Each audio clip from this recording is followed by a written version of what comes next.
अस्सलाम वालेकुम dear students. आज हम डिस्कस करेंगे what is a molecule. Molecule किसे कहते हैं और what is the difference between molecule and compound. Molecule और कंपाउंड में क्या फ़र्क है, इस पर भी डिस्कस करेंगे हम। तो आज हम सबसे पहले मॉलिक्यूल किसे कहते हैं। आपको पता है कि जब कोई एक सिंगल पार्टिकल होता है, तो हम उसे एटम कहते हैं। अगर एक से ज़्यादा जब एक से ज़्यादा एटम आपस में मिलते हैं तो एक एटम्स का ग्रुप बन जाता है। जब एक से ज़्यादा एटम मिलते हैं आपस में तो एक एटम्स का ग्रुप बन जाता है, और इस ग्रुप ऑफ एटम को अब हम मॉलिक्यूल कहते हैं। तो basically molecule is a group of atoms. ठीक है, तो मॉलिक्यूल जो है एक से ज़्यादा एटम्स का ग्रुप का बना होता है। ठीक है, ग्रुप। तो आज मॉलिक्यूल को हम किस तरीके से डिफाइन करेंगे, मैंने लिखा है यहाँ पे व्हाट इज अ मॉलिक्यूल। तो इसका सिंपली मतलब ये है कि जब एक से ज़्यादा एटम आपस में मिलते हैं, एक से ज़्यादा एटम जब आपस में मिले, चाहे 2 मिले चाहे 3 मिले, मोर देन वन, जब मोर देन वन एटम्स आपस में मिलते हैं तो क्या बनता है, मॉलिक्यूल बनता है। अब तवज्जो करना, ठीक है। अगर एक से ज़्यादा एटम आपस में मिलते हैं, जब एक से ज़्यादा एटम आपस में मिलते हैं, चाहे वो सिमिलर हो चाहे वो डिसिमिलर हो, बस मोर देन वन एटम्स मिलेंगे तो क्या बनेगा, मॉलिक्यूल बनेगा। ठीक है, अब मॉलिक्यूल को किस तरीके से डिफाइन करेंगे, what is the molecule. Molecule basically is a group of 2 या मोर atoms which exist free in nature is called molecule. ऐसा एटम्स का ग्रुप, चाहे वो 2 एटम का बना या 2 से ज़्यादा एटम का बना हो, ऐसा ग्रुप का एटम जो फ्री एग्जिस्ट कर सकता है। ठीक है, तो जो फ्री एग्जिस्ट कर सकता है हम उसे मॉलिक्यूल कहते हैं। ठीक है, तो यहाँ पर देखें अब मॉलिक्यूल किस तरीके से बनते हैं। तो आपको पता है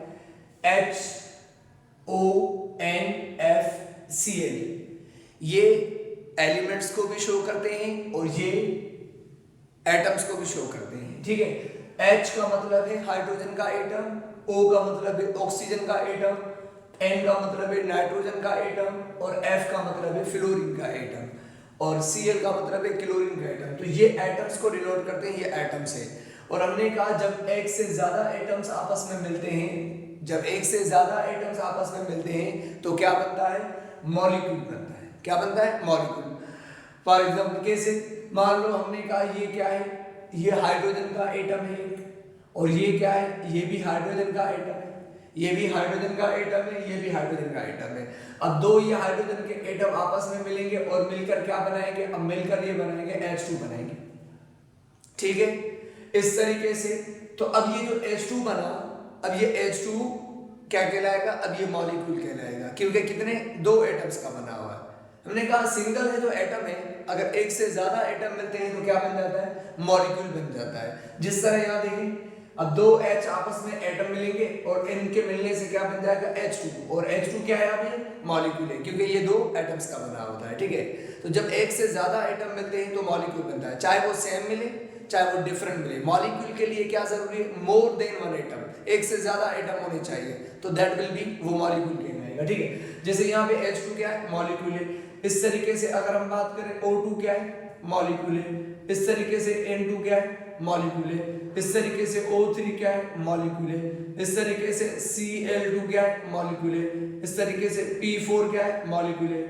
S8 क्या है, मॉलिक्यूल है। तो ये सारे मॉलिक्यूल हैं, क्योंकि इसमें मोर देन वन एटम्स है, तो एटम्स का ग्रुप होता है। ठीक है, H2 O2 ये सारे के सारे क्या है, मॉलिक्यूल्स होते हैं।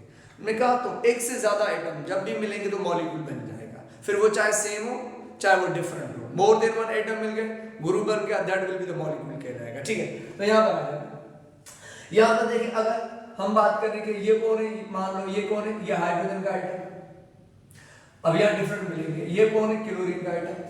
तो यहाँ पर भी क्या है, 2 डिफरेंट एटम है। अब ये H और क्लोरीन, अब ये दोनों H और Cl, जब ये एटम आपस में मिलेंगे तो क्या बन जाएगा, इनके मिलने से HCl बन जाएगा। अब HCl क्या है, HCl है मॉलिक्यूल, क्योंकि दो एटम्स का बना, इसमें हाइड्रोजन भी एक है और एक क्लोरीन का एटम, तो दैट इज ये क्या है, मॉलिक्यूल है। इस तरीके से ये H2, अगर आपसे पूछे H2 क्या है, मॉलिक्यूल है, क्योंकि H2 more than one atoms का बना होता है, इसमें दो हाइड्रोजन के एटम एक ऑक्सीजन का एटम, तो ये भी क्या है, मॉलिक्यूल है। CO2 क्या है, ये भी मॉलिक्यूल है। NH3 ये क्या है, ये भी मॉलिक्यूल है। CH4 क्या है, ये भी क्या है, मॉलिक्यूल है। H2SO4 ये भी क्या है, मॉलिक्यूल है।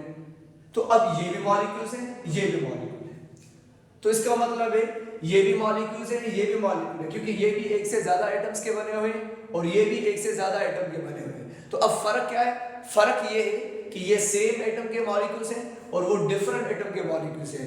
अच्छा, अब जो सेम एटम वाले मॉलिक्यूल्स होते हैं ना, उनको हम क्या कहते हैं, उनको हम कहते हैं क्या, होमो एटॉमिक मॉलिक्यूल कहते हैं। उनको क्या कहते हैं, होमो एटॉमिक मॉलिक्यूल्स।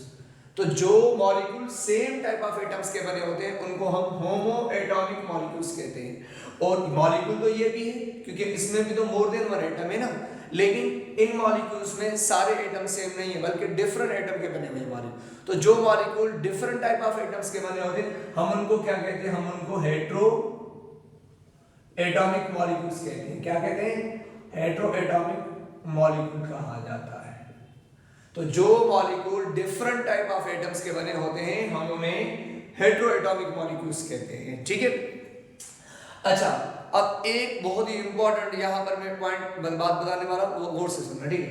अब मसला ये है कि एक बात सुनो, मॉलिक्यूल ये भी है, मॉलिक्यूल ये भी है। इनको मॉलिक्यूल इसलिए कहते हैं क्योंकि ये इसमें एक से ज्यादा एटम्स हैं, और इनको मॉलिक्यूल इसलिए कहते हैं इनमें भी एक से ज्यादा एटम है। और हमने कहा मॉलिक्यूल फ्री एग्जिस्ट करता है। अब ये मॉलिक्यूल अपनी हालत में एग्जिस्ट कर सकता है, ये रहता है, ये रह सकता है, ये फ्री टू मूव कर सकता है। वाटर के मॉलिक्यूल सड़क घूमते, कार्बन डाइऑक्साइड के मॉलिक्यूल फ्री नेचर में मिलेंगे आपको, अमोनिया। तभी तो हम कहते हैं कि मॉलिक्यूल ऐसा ग्रुप ऑफ एटम्स होता है जो फ्री नेचर में एग्जिस्ट करता है, ठीक है। तो ये फ्री नेचर में मिल सकते हैं हमें, ठीक है, क्योंकि ये मॉलिक्यूल्स स्टेबल होते हैं, ठीक है।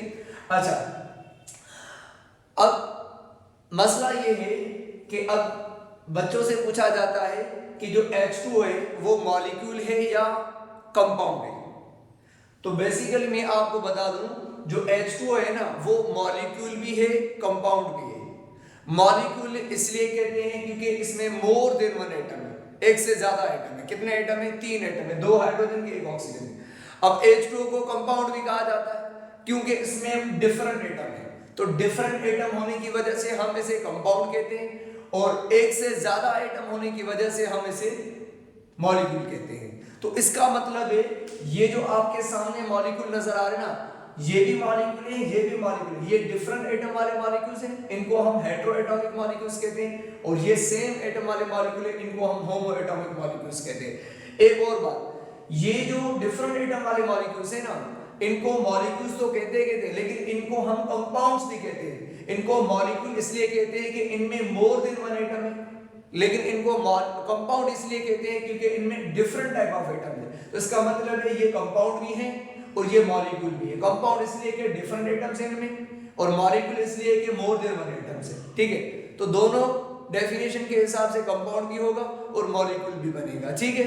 अच्छा, या तो इनको हम सिंपली ऐसा कहते हैं कि these are the molecules of compound। तो ये जो मॉलिक्यूल है ये कंपाउंड के मॉलिक्यूल है, ठीक है, ये कंपाउंड के मॉलिक्यूल है। अच्छा, इनको देखो, ये सेम टाइप ऑफ एटम्स के मॉलिक्यूल है। एक बात सुनो, इनको मॉलिक्यूल भी कहते हैं और इनको हम एलिमेंट भी कहते हैं। इनको मॉलिक्यूल इसलिए कहते हैं क्योंकि इनमें मोर देन वन एटम है। इसमें 2 एटम, इसमें 2, इसमें 2, इसमें 2, 3, इसमें 2, इसमें 4, इसमें ऐसे 8 एटम मॉलिक्यूल।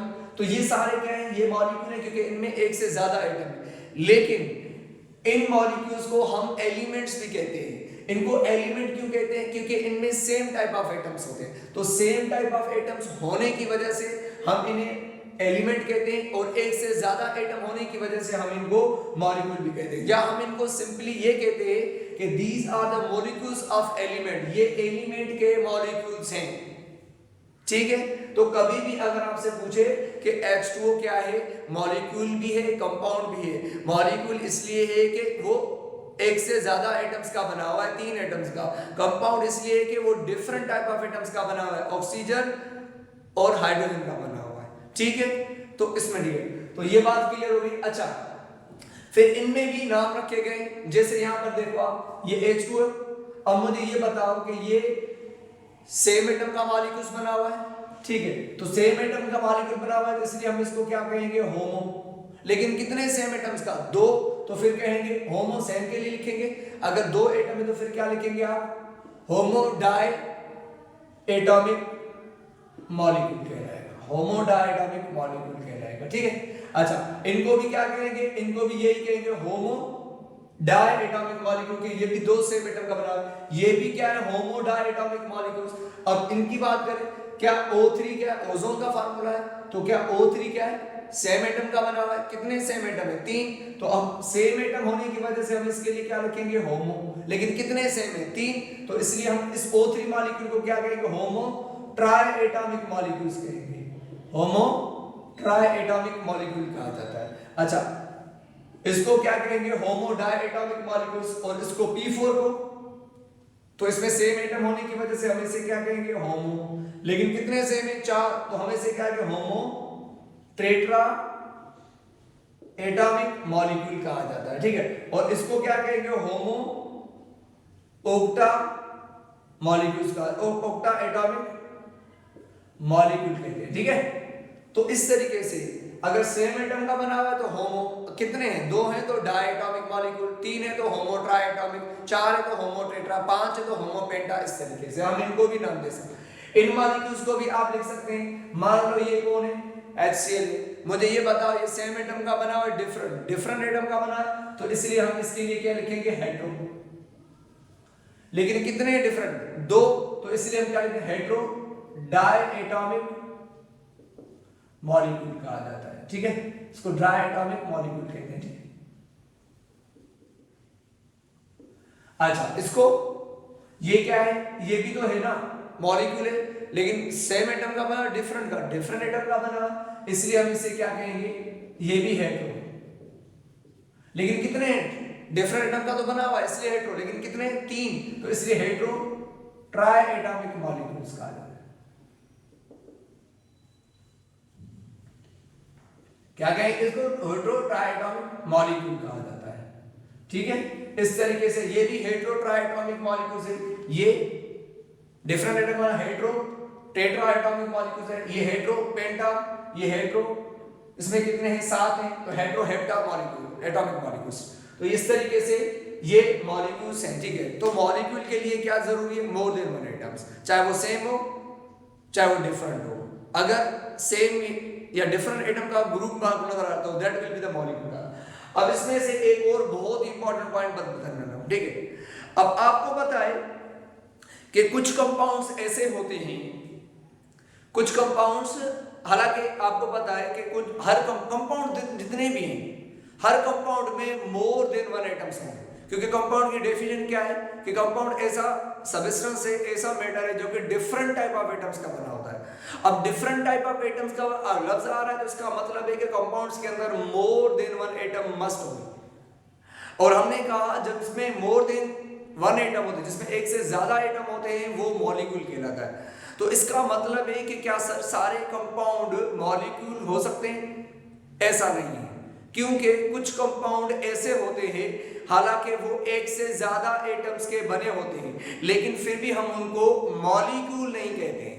तो कुछ कंपाउंड ऐसे हैं जिनको हम मॉलिक्यूल नहीं कहते, हालांकि उनमें मोर देन 1 एटम्स होते हैं, फिर भी हम उनको मॉलिक्यूल नहीं कहते हैं। यही बहुत इंपॉर्टेंट। इसका मतलब है ना सारे मॉलिक्यूल कंपाउंड हो सकते हैं और ना ही सारे कंपाउंड मॉलिक्यूल हो सकते हैं, ये ज़हन में रख लो, ठीक है। जैसे मिसाल के तौर पर अब आपको पता है ये सोडियम क्लोराइड है, मान लो sodium chloride is a compound, ये कंपाउंड है, और हालांकि इसमें मोर देन 1 एटम है। कितने एटम है? सोडियम भी है और क्लोरीन भी है।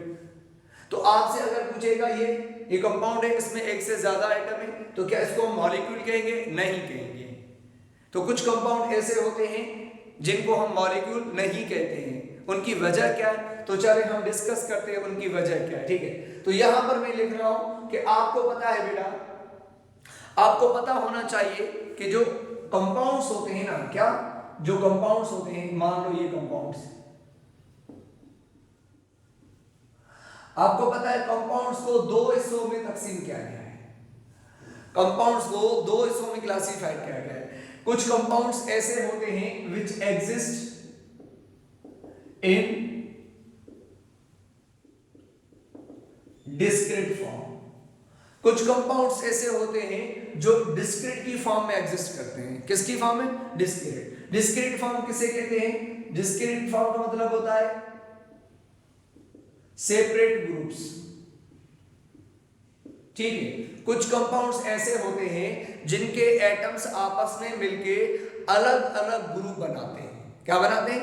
अलग अलग ग्रुप बनाते हैं, जिनको हम क्या कहते हैं? डिस्क्रीट फॉर्म कहा जाता है, सेपरेट ग्रुप्स बनाते हैं, ठीक है। तो कुछ कंपाउंड ऐसे होते हैं, कुछ कंपाउंड ऐसे होते हैं जो कि सेपरेट ग्रुप नहीं बनाते हैं, बल्कि वो एग्जिस्ट किस फॉर्म में रहते हैं? वो नेटवर्क की फॉर्म में रहते हैं। किस फॉर्म में रहते हैं? वो नेटवर्क की फॉर्म में रहते हैं, ठीक है। हमने कहा कंपाउंड्स दो टाइप के होते हैं। कुछ कंपाउंड ऐसे होते हैं कि डिस्क्रीट की फॉर्म में रहते हैं, और कुछ कंपाउंड्स ऐसे होते हैं जो कि नेटवर्क की फॉर्म में रहते हैं। तो बात सुनो, अब वो कंपाउंड जो डिस्क्रीट की फॉर्म में, वो कंपाउंड जो डिस्क्रीट की फॉर्म में रहते हैं, हम उनको मॉलिक्यूल कहते हैं। लेकिन वो कंपाउंड जो नेटवर्क की फॉर्म में रहते हैं, जो नेटवर्क की फॉर्म में रहते हैं, हम उनको मॉलिक्यूल नहीं कहते हैं। तो उनके लिए एक अलग से स्पेशल वर्ड इस्तेमाल करते हैं। कौन सा? हम उनको क्या कहते हैं? हम उनको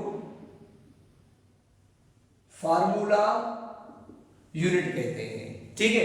तो कंपाउंड दो टाइप के, कुछ कंपाउंड्स ऐसे होते हैं जो डिस्क्रीट फॉर्म में रहते हैं, अलग अलग ग्रुप बना के रहते हैं। कुछ हर कंपाउंड में डिफरेंट टाइप ऑफ एटम्स होते हैं, लेकिन कुछ कंपाउंड्स ऐसे होते हैं जिनमें एटम आपस में मिलके एक अलग से ग्रुप बनाते हैं, फिर मिलके अलग ग्रुप अलग अलग ग्रुप्स बनाते हैं, सेपरेट की फॉर्म में ग्रुप बनाते हैं।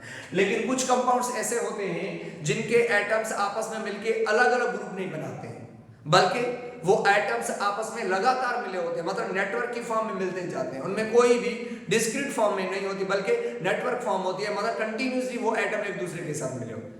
डिस्कस करते हैं तो समझा देंगे। तो मॉलिक्यूल, लेकिन वो कंपाउंड जो डिस्क्रीट की फॉर्म में उनको मॉलिक्यूल कहते हैं, और वो कंपाउंड जो नेटवर्क की फॉर्म में उनको मॉलिक्यूल नहीं कहते हैं। उनके लिए क्या कहते हैं? उनको फार्मूला यूनिट कहते हैं। अब आप पूछेंगे सर हमें कैसे पता चले, हमें कैसे पता चले कि ये कंपाउंड मॉलिक्यूल कहलाएगा या ये कंपाउंड मॉलिक्यूल नहीं कहलाएगा, फार्मूला यूनिट कहलाएगा? तो हमें कैसे पता चले? तो सिंपल आपको मैं ट्रिक बता देता हूं, ठीक है। अच्छा, तो सिंपल ट्रिक ये है कि वो मॉलिक्यूल जिनमें नॉन मेटल्स हो, वो मॉलिक्यूल जो नॉन मेटल और मेटलॉइड्स के बने होते हैं, वो डिस्क्रीट की फॉर्म में रहते हैं, उनको हम मॉलिक्यूल कहते हैं।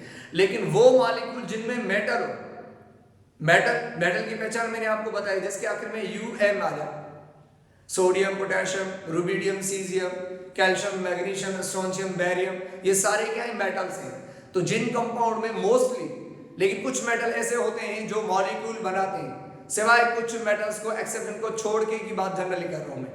लेकिन जनरली वो कंपाउंड जिनमें मेटल होता है, वो कंपाउंड जिनमें मेटल होता है, तो वो उन कंपाउंड के जो एटम्स होते हैं वो नेटवर्क की फॉर्म में मिले होते हैं। और जो कंपाउंड नेटवर्क की फॉर्म में एग्जिस्ट करता है, उस कंपाउंड को कभी भी आप मॉलिक्यूल नहीं कहेंगे, उनको क्या कहते हैं? हम उनको फार्मूला यूनिट कहते हैं, ठीक है।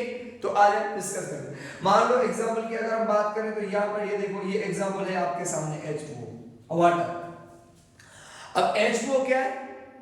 H2O मॉलिक्यूल है और कंपाउंड है। अच्छा, इसको मॉलिक्यूल क्यों कहते हैं? क्योंकि ये ऐसा कंपाउंड है, इसके वाटर के जो एटम्स है ना, वो आपस में मिलके अलग अलग ग्रुप बनाते हैं। कैसे? मान लो आपको पता है कि दो हाइड्रोजन ऑक्सीजन के साथ मिलके एक अलग से H2O ग्रुप बन गया। फिर इस तरीके से दो हाइड्रोजन एक और ऑक्सीजन के साथ मिलके एक अलग से H2O ग्रुप बनाएंगे। इस तरीके से फिर दो हाइड्रोजन एक अलग ऑक्सीजन से मिलके एक अलग ग्रुप बनाएंगे। तो क्या हो रहा है कि H2O वाटर, इस कंपाउंड के अंदर जो एटम्स है वो आपस में मिलके क्या बना रहे? अलग अलग ग्रुप बना रहे हैं। तो ये अलग ग्रुप बन गया, ये अलग बना, फिर ये ग्रुप आपस में क्या करते हैं? मिलते हैं। और देखो अलग अलग ग्रुप बना रहे हैं, तो जो कंपाउंड, जिस कंपाउंड के एटम्स आपस में मिलके एक सेपरेट ग्रुप बनाते हैं, उन कंपाउंडों को हम मॉलिक्यूल कहेंगे। ठीक है, बात समझ आ रही? अच्छा, उसके बाद अगर हम बात करें NaCl की, भाई ये NaCl भी तो कंपाउंड है, इसमें भी तो डिफरेंट एटम है, इसमें सोडियम भी है, क्लोरीन भी, क्लोराइड भी। अब मेरा आपसे सवाल है, क्या NaCl के अंदर जो एटम्स है वो किस स्टाइल में मिले होते हैं आपस में? ठीक है, तो आपको पता है कि जो सोडियम क्लोराइड के एटम, हाँ अगर एक बात दो, अगर मान लो कि सोडियम क्लोराइड के एटम इस तरीके से मिले होते, अगर सोडियम क्लोराइड के एटम्स इस स्टाइल में मिले होते तो फिर ये तो अलग अलग ग्रुप की फॉर्म, सेपरेट ग्रुप बन रहे। अगर सोडियम क्लोराइड का रहने का स्टाइल ऐसा होता तो हम इसे मॉलिक्यूल कहते हैं, लेकिन सोडियम क्लोराइड के एटम्स इस तरीके से आपस में नहीं मिले होते, इस स्टाइल में नहीं होते। अगर होते तो ये तो अलग अलग ग्रुप है, तो फिर इनको मॉलिक्यूल। तो सोडियम क्लोराइड के जो एटम्स है वो इस फॉर्म में नहीं रहते, इस फॉर्म में नहीं। तो सोडियम क्लोराइड के एटम किस तरीके से रहते हैं तो वो डिस्कस करते हैं। तो याद रखो, मैंने लिखा है सोडियम क्लोराइड के जो एटम्स है ना वो नेटवर्क की फॉर्म में रहते हैं, मतलब वो अलग अलग ग्रुप नहीं बनाते। सोडियम और क्लोरीन के एटम कंटिन्यूअसली आपस में मिलते जाते हैं। किस तरीके से, यहां पर देखिए, मान लो हमने कहा ये क्या लिखा है सोडियम, आपको पता है इस सोडियम के चारों तरफ कौन होता है, इस सोडियम के चारों तरफ क्लोरीन होते हैं। एक सोडियम के चारों तरफ 6 क्लोरीन होते हैं। कितने क्लोराइड्स? 6। एक ठीक, एक यहां पर बाहर भी, एक अंदर भी है, ठीक है, और 4 ये। इस तरीके से फिर क्लोरीन के चारों तरफ कंटिन्यूअसली मिलते जाते हैं। इस तरीके से फिर क्लोरीन के चारों तरफ कौन है, फिर सोडियम होते हैं। यहां पर देखो सोडियम, फिर सोडियम के चारों तरफ कौन होते हैं, क्लोरीन होते हैं, इस तरीके से, ठीक है। फिर इस तरीके से क्लोरीन के चारों तरफ कौन होंगे, कौन अटैच होगा, फिर सोडियम हो जाएंगे। तो यहां पर क्या हो रहा है आप खुद बताओ। और इस तरीके से फिर यहाँ पर क्लोरीन के सराउंड क्या होंगे, सोडियम हो जाएंगे, ठीक है, इस तरीके से, ये देखो। और यहाँ पर ये क्या है, क्लोरीन के इस तरीके से, ठीक है। तो यहाँ पर ये क्या है, सोडियम क्लोराइड के अंदर जो एटम्स होते हैं वो कंटिन्यूअसली मिल जाते हैं, नेटवर्क की फॉर्म में मिलते हैं। जैसे एक सोडियम है, अब इसके साथ 4 क्या लग गए, क्लोरीन लग गए, ठीक है। फिर इस क्लोरीन के सराउंडिंग कंटिन्यूअसली फिर 4 सोडियम लग जाएंगे, फिर इसके तरफ क्या लग जाएंगे, फिर क्लोराइड, फिर सोडियम, फिर क्लोराइड, फिर सोडियम, इस तरीके से। मतलब यहाँ पे क्या हो रहा है कि सोडियम और क्लोरीन के जो एटम्स है वो कंटिन्यूअसली मिलते जाते हैं। सोडियम के चारों तरफ क्लोरीन अटैच होते हैं, फिर क्लोरीन के सराउंड सोडियम, सोडियम के सराउंड, इस तरीके से। मतलब सोडियम के साथ क्लोरीन, फिर क्लोरीन के साथ लगातार मिलते जाते हैं, तो नेटवर्क फॉर्म में मिलते हैं। इसको जायंट स्ट्रक्चर की फॉर्म में रहते हैं, ठीक है। तो ये बहुत बड़ा स्ट्रक्चर बनाते हैं। तो जो कंपाउंड नेटवर्क की फॉर्म में, जायंट स्ट्रक्चर की फॉर्म में रहते हैं इस स्टाइल में, उन कंपाउंड को कभी भी हम मॉलिक्यूल नहीं कहते, बल्कि उनको हम क्या कहते हैं, फार्मूला यूनिट कहते हैं। चलो इनकी मैं थोड़ी वजह बता दूं। असल में क्या होता है कि ये जो एटम्स होते हैं ना, असल में ये एटम्स नहीं बल्कि इनके ऊपर चार्ज होती है, ये आयंस होते हैं। क्या होते हैं, ये आयंस होते हैं। तो इनके ऊपर चार्ज होती है, तो चार्ज की वजह से ये आपस में कंटिन्यूअसली मिलते जाते हैं। सोडियम के ऊपर पॉजिटिव चार्ज होती है और क्लोराइड पे नेगेटिव, तो पॉजिटिव के साथ नेगेटिव, फिर नेगेटिव आयन के साथ पॉजिटिव। तो बेसिकली ये कंपाउंड्स, इन कंपाउंड्स के अंदर आयंस होते हैं। तो और आयंस कभी भी मॉलिक्यूल नहीं बनाते, बल्कि आयंस आपस में कंटिन्यूअसली मिलते जाते हैं। अब आप कहेंगे हमें कैसे पता चले कि कौन से कंपाउंड नेटवर्क की फॉर्म में रहते हैं और कौन से कंपाउंड डिस्क्रीट की फॉर्म में रहते हैं। जो कंपाउंड नेटवर्क की फॉर्म में रहते हैं हम उन्हें मॉलिक्यूल नहीं बल्कि फार्मूला यूनिट, और जो कंपाउंड डिस्क्रीट की फॉर्म में रहते हैं हम उन्हें मॉलिक्यूल कहते हैं। हमें कैसे पता चले, तो सिंपल मैं आपको बता रहा हूं। तो मैं यहां पे लिख रहा हूं, बहुत ही इंपॉर्टेंट नोट है, ठीक है। तो मैं यहां पे लिख रहा हूं, तो कंपाउंड्स ऑफ नॉन मेटल और या मेटलाइट्स, ठीक है। तो वो कंपाउंड जिनमें या तो नॉन मेटल्स हो या मेटलाइट्स होते हैं, तो वो कंपाउंड डिस्क्रीट की फॉर्म में रहते हैं, हम उन्हें मॉलिक्यूल कहते हैं। एग्जांपल लेके आप खुद बता, H2 कंपाउंड है, लेकिन इसमें क्या है, कंपाउंड तो है लेकिन इसमें क्या है, डिफरेंट टाइप ऑफ एटम्स है, ठीक है। अच्छा एक और बात, इसमें क्या होता है, ये हाइड्रोजन भी नॉन मेटल है, ऑक्सीजन भी नॉन मेटल है। मीथेन क्या है, इसमें भी नॉन मेटल्स हैं। कार्बन और हाइड्रोजन, अमोनिया क्या है, इसमें भी नॉन मेटल है। H नाइट्रिक एसिड क्या है, इसमें भी नॉन, हाइड्रोजन भी नॉन मेटल है, नाइट्रोजन भी, ऑक्सीजन भी नॉन मेटल है। इस तरीके से H2SO4 इसमें क्या है, ये भी क्या है, ये भी नॉन मेटल। इस तरीके से सारे सल्फर डाइऑक्साइड क्या है, नॉन मेटल है। कार्बन डाइऑक्साइड क्या है, तो जिस कंपाउंड में नॉन मेटल एलिमेंट्स होंगे, नॉन मेटल वाले एटम्स, वो कंपाउंड मॉलिक्यूल की फॉर्म में रहेगा। और इसको कैसे पहचानेंगे आप, इसको किस तरीके से पहचानेंगे आप कि फार्मूला यूनिट कौन से थे, तो मैंने लिख रहा हूं यहाँ पे, इनके लिए भी नोट लिख दो, ठीक है। तो कंपाउंड्स ऑफ मेटल, ऐसे कंपाउंड जिन कंपाउंडों में क्या हो, मेटल हो, यूएमआर मेटल हो, वो कंपाउंड जनरली नेटवर्क की फॉर्म में रहते हैं। हम उनको मॉलिक्यूल नहीं बल्कि फार्मूला यूनिट कहेंगे, ठीक है।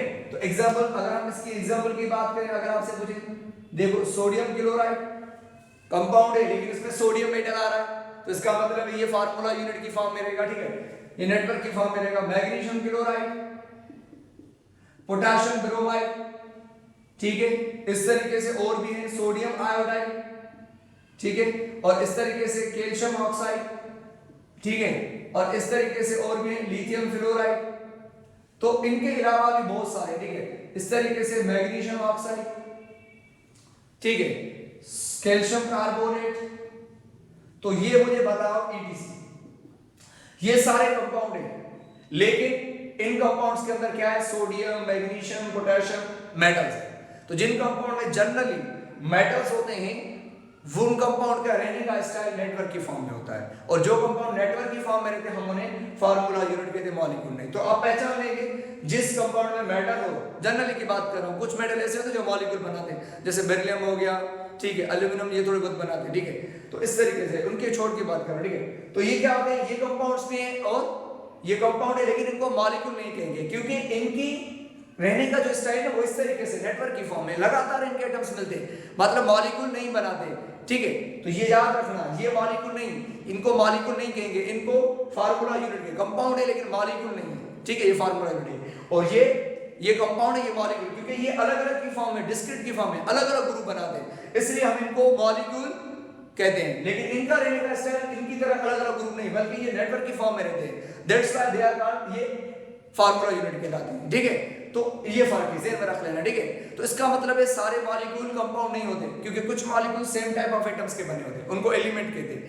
और सारे कंपाउंड भी मॉलिक्यूल नहीं हो सकते, क्योंकि कुछ कंपाउंड ऐसे होते हैं जो कि नेटवर्क की फॉर्म में रहते हैं, जिन्हें हम फार्मूला यूनिट कहते हैं, ये ज़हन में रखना है बात, ठीक है। तो ये आज का लेक्चर बहुत ही इंपॉर्टेंट था, ठीक है, इसको अच्छे तरीके से पढ़ लेना, कवर कर लेना, ठीक है। इंशाल्लाह नेक्स्ट लेक्चर में भी हम लेंगे। अगर आपको मेरी वीडियो पसंद आए तो प्लीज लाइक कीजिएगा, शेयर भी कीजिएगा और सब्सक्राइब कीजिएगा। Thank you very much.